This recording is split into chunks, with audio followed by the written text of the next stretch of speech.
प्रधानमंत्री नरेंद्र मोदी ने आज आत्मनिर्भर भारत के लिए शिक्षा और कौशल विकास पर सत्र को संबोधित किया।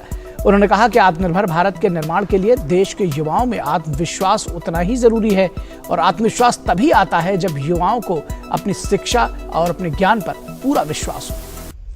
साथियों, आत्मनिर्भर भारत के निर्माण के लिए देश के युवाओं में आत्मविश्वास उतना ही जरूरी है।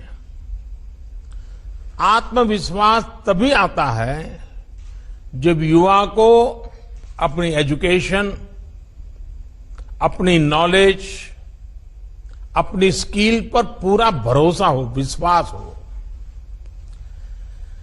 आत्मविश्वास तभी आता है जब उसको एहसास होता है कि उसकी पढ़ाई उसे अपना काम करने का अवसर दे रही है और जरूरी स्किल भी दे रही है। नई राष्ट्रीय शिक्षा नीति इसी सोच के साथ बनाई गई है। प्री नर्सरी से पीएचडी तक राष्ट्रीय शिक्षा नीति के हर प्रावधान को जल्द से जल्द जमीन पर उतारने के लिए अब हमें तेजी से काम करना है। और प्रधानमंत्री ने कहा कि इस वर्ष के बजट में हेल्थ के बाद जो दूसरा सबसे बड़ा फोकस है वो एजुकेशन, स्किल रिसर्च और इनोवेशन पर ही है। उन्होंने कहा कि बीते वर्षों में एजुकेशन को एम्प्लॉयमेंटेबिलिटी और एंटरप्रेन्योरशिप कैपेबिलिटी से जोड़ने का जो प्रयास किया गया है, ये बजट उनको और विस्तार देता है। इन्हीं प्रयासों का परिणाम है कि आज वैज्ञानिक प्रकाशन के मामले में भारत टॉप 3 देशों में आ चुका है।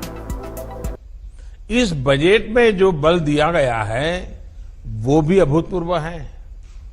इस बजट में इनको लेकर जितने भी प्रावधान किए गए हैं, हायर एजुकेशन को लेकर देश की अप्रोच में एक बहुत बड़ा शिफ्ट आने वाला है।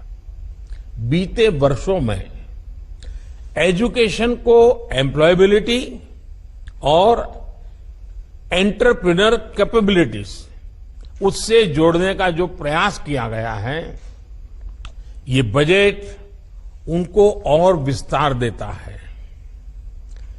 इन्हीं प्रयोगों का परिणाम है कि आज साइंटिफिक पब्लिकेशन के मामले में भारत टॉप 3 देशों में आ चुका है।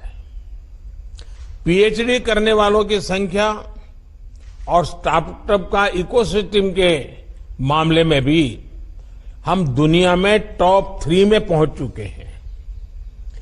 ग्लोबल इनोवेशन इंडेक्स में भारत दुनिया की टॉप 50 इनोवेटिव कंट्रीज में शामिल हो चुका है और निरंतर सुधार कर रहा है।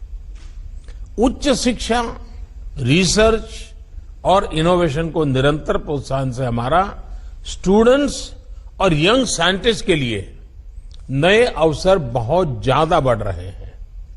और अच्छी बात ये भी है कि R&D में बेटियों की भागीदारी में एक अच्छी, संतोषकारक वृद्धि देखने को मिल रही है।